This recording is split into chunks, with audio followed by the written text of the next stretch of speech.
Béni soit le nom de notre Seigneur Jésus-Christ, lui qui nous a fait encore grâce de nous rencontrer encore cette nuit. Tu es celui que je bénis, le Dieu des miracles, le Dieu des esprits des prophètes, celui qui a toujours réuni ses serviteurs afin de faire son œuvre, celui qui a toujours réuni ses enfants afin de parler de sa part, parce qu'il est au milieu de ceux qui s'est réunis pour parler de sa part. Seigneur, nous sommes là réunis pour parler de ta part. Nous n'avons pas voulu aller écouter autre chose qui doit édifier nos cœurs, nous amener dans l'édification de mauvaises choses, mais nous avons accepté, Seigneur, de t'écouter afin que tu puisses nous édifier. Vois mon frère, vois ma soeur, vois maman, mon père qui va passer à travers ces lives. Seigneur, touche son cœur à l'écouter et à être édifié par cela. Seigneur Saint-Esprit, je n'ai pas trouvé autre travail à faire si ce n'est pas ton œuvre à évangéliser et à passer par ces ondes, Seigneur, afin de toucher le cœur de mon frère, de celui qui s'est découragé, de celui qui ne savait pas où aller. Voilà, par ces thèmes, nous venons parler de ta part. Alors, je suis en train de t'élever, de te bénir. Dieu de gloire soit béni. Merci, Seigneur Saint-Esprit. Merci, Dieu de miracles, pour ce que tu fais. Merci, Abba Père. Merci, Dieu de gloire. Merci, Seigneur. Jésus, sois élevé encore. Yahweh. Merci encore parce que je te sens et tu es ici. Sois élevé, Seigneur. Accompagne encore ces lives, accompagne ma soeur, accompagne mon frère, Dieu de gloire. Je te bénis encore, je t'élève. Merci, Seigneur. Alors, très chers serviteurs, je crois que vous avez suivi notre première live que nous avons eu à faire avec vous. Aujourd'hui, nous venons faire encore les détails de notre thème parce que la fois passée, ce n'était que l'introduction. Aujourd'hui, nous sommes là, nous sommes venus ajouter encore quelque chose sur ce thème que nous avons parlé, serviteur d'un seul maître. Voilà, la fois passée, nous avons parlé dans plusieurs versets. Et notre verset de base qui est Matthieu, le chapitre 6, le verset 24, qui nous dit tout simplement, nul ne servira deux maîtres, il choisira l'autre et il haïra l'autre. Personne ne pourra servir Dieu, il haïra maman. Tu dois choisir entre Dieu et maman. Nous t'avons prescrit, nous t'avons invité à choisir Jésus-Christ parce que c'est lui la vie, c'est lui le chemin de la vérité.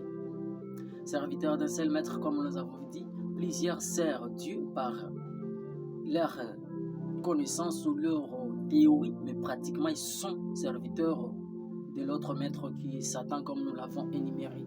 Et par où nous allons connaître que je suis serviteur de Dieu ou je suis serviteur du diable. Nous avons compris d'abord les deux missions qui animent ces deux maîtres. Premier maître Jésus-Christ, nous avons dit que Jésus a quitté le ciel. Excusez, il n'avait pas été renvoyé, il n'avait pas été chassé, mais il a été envoyé. Il a été touché par amour de âmes qui se perdaient et il est sorti du ciel venu sur la terre pour aller sauver ces mêmes âmes par amour. Et il a été envoyé en mission remplie d'amour. Mais le diable Satan a été chassé du ciel parce qu'il a voulu se rebeller. Et il a été renvoyé. Et en venant sur la terre, vous allez comprendre, même la Bible nous dit malheur à la terre. Parce que le diable, le destructeur est descendu sur la terre animé d'une grande colère. Le diable est descendu sur la terre animé d'une grande colère. Et sa mission est d'aller égorger, détruire. C'est ça sa mission. Quand il vient dans ta vie, il t'envoûte, il te dit, il croit qu'il va tout te donner, mais à la fin, il va te détruire. Parce qu'il sait que en ayant ta vie en main, sa fin, c'est l'enfer. Et toi qui as accepté de lui servir, vous allez partir ensemble dans l'enfer. Mais Jésus-Christ, lui, quand tu lui acceptes dans ta vie, sache que ta fin, c'est le paradis. C'est dans cette éternelle vie de joie et d'abondance. Dans le diable, sera une éternelle vie d'abondance, de souffrance. Voilà. Tu vas reconnaître comment que tu es serviteur de Dieu et où tu es serviteur du diable. C'est par tes actes, ta manière de faire. La Bible nous énumère cela dans Galates chapitre 5, le verset 22. Vous allez comprendre qu'il y a les œuvres de l'esprit de Dieu et les œuvres de la chair. Ceux qui sont animés de la chair sont remplis de l'ivrognerie, sont remplis de l'impudicité, sont remplis de toutes sortes de caractères du péché. Mais ceux qui sont animés par l'esprit de l'éternel Dieu sont rempli de l'amour, de la bénité, la tempérance, la joie, la paix, tout ce que la Galate est en train de nous raconter. Alors, vous ferez un tour là-bas pour comprendre ce que la Bible est en train de nous demander. Aujourd'hui, je vais vous parler du destin dans l'œuvre de Dieu en tant que serviteur de Dieu. Même à celui qui ne se reconnaît pas qu'il est serviteur de Dieu, il y a un destin qui nous a été imposé. Notre Dieu nous a imposé un destin dont, même si on pouvait s'enfuir de cela, cela pourra toujours nous rattraper. Même si on pourrait partir au loin, l'Éternel Dieu pourra toujours te ramener dans sa présence. Je vais lire Jérémie chapitre 1, le verset 4. La parole de l'Éternel me fit adresser en ces mots. Ça, c'est Jérémie. Avant que tu sois formé dans le ventre de ta mère, donc avant que tu puisses apparaître sur la terre, sache que l'Éternel Dieu te connaissait. Voilà ce que la Bible dit de Dieu. Je te connaissais et avant que tu fisses sortir de son sein, je t'avais consacré et je t'avais établi prophète de nations. Cela veut dire tout ce que tu fais aujourd'hui. Ne crois pas que tu l'as choisi de toi-même. Mais l'Éternel Dieu te l'avait déjà donné depuis longtemps. Il n'y a rien qui s'improvise aujourd'hui dans ta vie. Tout ce que tu es en train de vivre aujourd'hui dans l'œuvre de Dieu, sache que l'Éternel Dieu te l'avait déjà donné depuis longtemps. Aujourd'hui, tu peux te voir et te regarder tel que tu es. Tu dis, moi là, être serviteur de Dieu. Tu peux douter de toi, mais sache qu'en toi, il y a la mission de l'Éternel. Parce qu'il dit à Jérémie, avant que tu sois formé dans le ventre de ta mère, donc avant que tu sois fœtus dans le ventre de ta mère, avant même que tes parents puissent prendre cette décision de se marier pour te produire, l'Éternel Dieu te connaissait depuis longtemps et il t'avait déjà oint de son huile, il t'avait déjà envoyé, il t'avait même consacré comme étant son serviteur. Alors, tu es en train de te poser la question de savoir, avec tout ce que je fais aujourd'hui, avec les crimes que je fais, avec par tous ces chemins-là, des mauvaises choses que je suis passé, est-ce que l'Éternel Dieu me connaît encore? Est-ce qu'il m'a déjà abandonné, il m'a déjà laissé? Il ne t'a pas abandonné. L'Éternel Dieu te connaît, l'Éternel Dieu t'a déjà confié une mission dont tu vas te retrouver toujours. L'Éternel Dieu nous impose les destins. Parce qu'il nous avait déjà donné depuis. Il fera tout afin que tu te retrouves là-bas. Parce que tu es son serviteur. Il dit à Jérémie, je répondis à Seigneur éternel, voici je ne sais point parler, car je suis un enfant. Je suis un enfant. Ce sont les raisons que plusieurs avancent. Seigneur, vois, je ne sais pas parler. Comme Moïse. Moïse disait, Seigneur Dieu, tu m'envoies dans ces grandes missions d'aller libérer ton peuple. Si vous lisez dans Exode, pour aller rencontrer Pharaon, mais moi je ne sais pas parler, je viens de nulle part. Regarde ma famille, je n'ai même pas étudié, je ne sais même pas conjuguer un verbe, je ne sais même pas faire un discours de 5 minutes, je ne sais même pas comment lire la Bible, mais tu m'envoies dans une mission, aller évangéliser ton peuple, par où je vais commencer.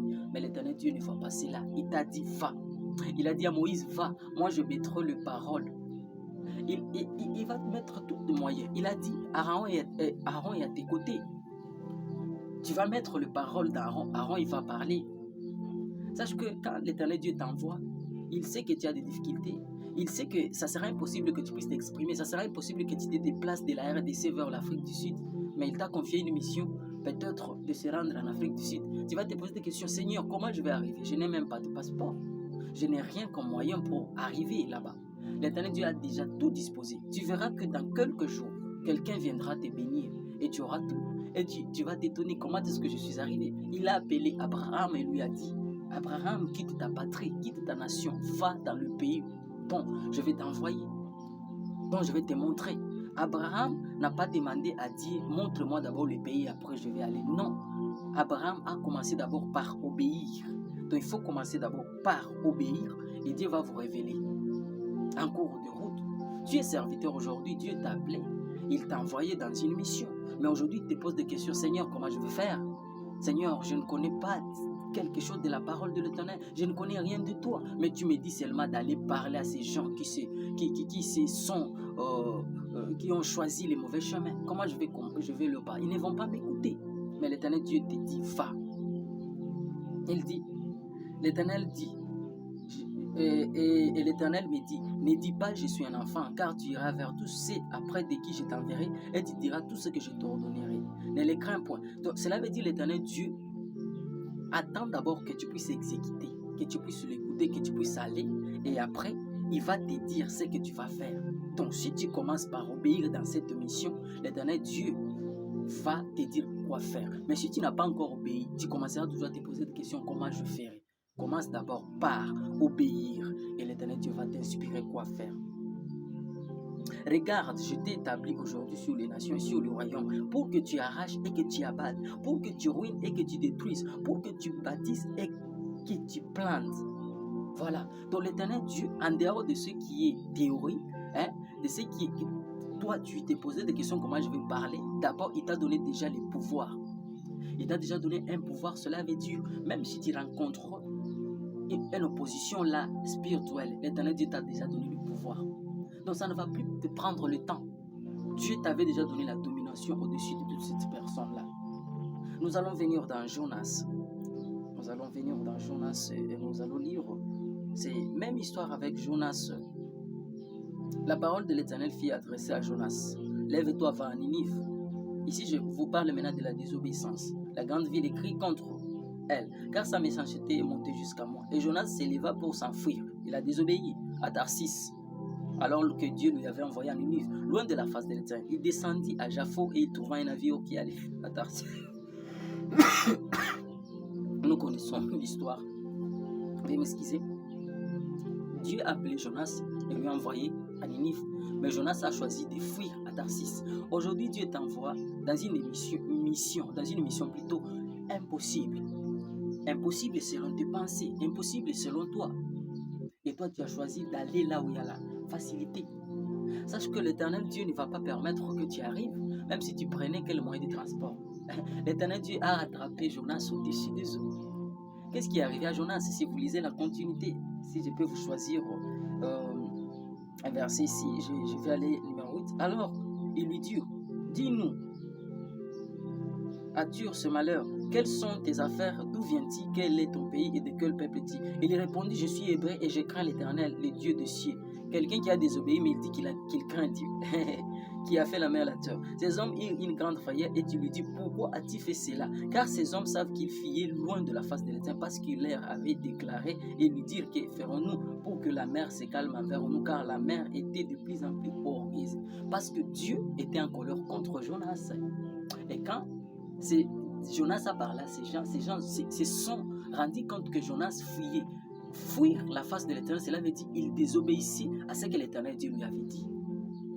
Et voilà maintenant les conséquences de la désobéissance.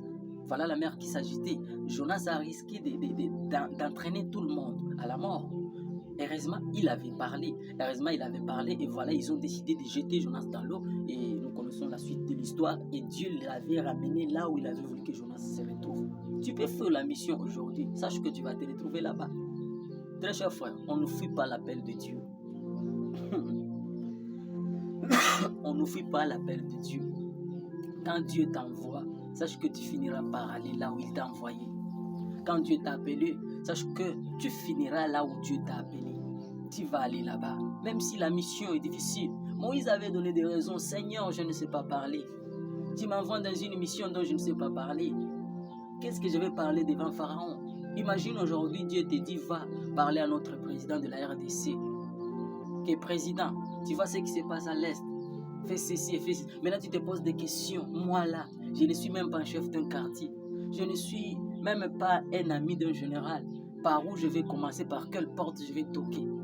Mais qu'est-ce que Dieu dit? Il a besoin d'abord que tu puisses obéir. Obéis, commence par obéir. Tu obéis, tu verras que Dieu va ouvrir des portes. Lui-même, c'est là où il va t'amener pour que tu puisses arriver chez le chef de l'État. Mais si tu n'obéis pas d'abord dans la mission, sache que Dieu va t'imposer la mission comme Jonas. Et voilà les conséquences de la désobéissance. N'aie pas peur de la sorcellerie que tu vois devant. N'aie pas peur du mal, de ces mauvais chemins qu'ils ont choisis. Va, l'Éternel Dieu dit à ses disciples, allez de partout, faites des nations de disciples. C'est ça la grande mission que Dieu nous a donnée. Allez de partout. De partout, il n'avait pas précisé que à cet endroit, il ne faut pas aller. À cet endroit, vous devez aller. Non, mais il a dit allez de partout, allez leur parler de ma part. Allez leur transformer, allez leur dire que j'ai besoin d'eux. Allez leur dire que l'Éternel Dieu a besoin d'eux. Ne regarde pas leur aspect physique. Ne regarde pas leur manière d'être. Ne regarde pas ce qu'ils sont. Mais va, obéis juste. Obéis juste. Obéis seulement. Obéis. L'Éternel Dieu va t'accompagner. Obéis. Regardez comment est-ce que La Bible, j'ai voulu oublier quelque chose. Quand Dieu a envoyé Moïse, il envoie Moïse vers Pharaon. Mais la Bible nous témoigne que c'était après cette rencontre de magiciens. La Bible nous dit que Dieu endurcit le cœur de Pharaon afin que Pharaon ne puisse pas accepter. Il y a des fois, Dieu t'envoie un endroit, mais lui-même amène la résistance. Il a amené la résistance pas pour t'humilier, mais pour que ces gens puissent voir que malgré leur force, tout ce qu'ils pouvaient faire, leur dimension, leur technique, tout ça va prendre fin, que Dieu puisse se manifester à la fin, afin qu'ils puissent voir que cet homme a un Dieu. Parce qu'au début, ils ont cru à voir que Moïse n'avait pas un Dieu, parce que tout ce que Moïse faisait, ils faisaient la copie. Ils étaient en train d'imiter, afin d'humilier Moïse, mais c'était la fin qui a justifié Moïse. Dieu est avec toi. Ne regarde pas la résistance, ne regarde pas le choc. Dieu est avec toi. Dieu est avec toi. Il ne faut pas pleurer quand tu connais la résistance dans la mission. Quand tu rencontres la résistance en tant que serviteur de Dieu. Parce que tu es un serviteur d'un seul maître. Ton maître est avec toi. Ton maître va toujours t'accompagner. Ton maître sera là chaque jour en train de t'accompagner. Alors très cher bien-aimé, ne désobéissons pas à la mission de l'Éternel, à la mission de notre Maître, parce que nous sommes son serviteur, nous l'avons accepté, afin que lui soit notre lumière, parce que lui est la lumière qui nous éclaire dans ce grand chemin, sur la terre dont nous sommes étrangers, dont nous ne savons rien. Lui nous a envoyés, il sait là où il va nous emmener. Il a dit seulement Moïse va vers Pharaon, mais il n'a pas dit à Moïse qu'est-ce qui va arriver. Il n'a pas révélé à Moïse qu'est-ce qui va arriver, mais Moïse a rencontré tout cela sur place et Dieu lui parlait qu'est-ce qu'il fallait faire. Il a dit à Jérémie, je sais très bien que tu es un enfant, mais moi je t'avais choisi depuis ton enfance. Moi je t'avais tout confié.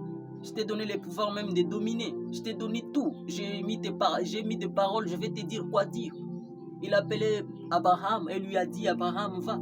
Abraham a accepté sans connaître là où aller. Et c'est à la fin que Dieu lui avait montré à cause de l'obéissance. Mais de la désobéissance que Jonas avait parcouru, voilà les conséquences. Tu risquerais de rencontrer d'autres problèmes à cause de la désobéissance dans ta vie. Mais si tu obéis, il y a les conséquences aussi de l'obéissance, c'est la bénédiction. Alors très cher bien-aimé, merci beaucoup. Merci beaucoup pour m'avoir encore suivi aujourd'hui. J'ai béni l'Éternel Dieu. Notre grand rendez-vous, c'est la semaine prochaine encore, le mardi. Suivez-nous, veuillez vous abonner sur ma chaîne YouTube et inviter les gens à venir s'abonner. Vaut mieux passer un temps même devant le téléphone en train de suivre la parole de Dieu que de passer un temps dans des mauvaises choses. Merci beaucoup, c'était votre humble serviteur, l'adorateur Adrien Mwangal que je suis. Voilà, nos comptes Facebook, Adrien Mwangal, voilà, adorateur Adrien Mwangal, et sur YouTube, adorateur Adrien Mwangal Télévision. Veuillez vous abonner. Merci beaucoup et bye.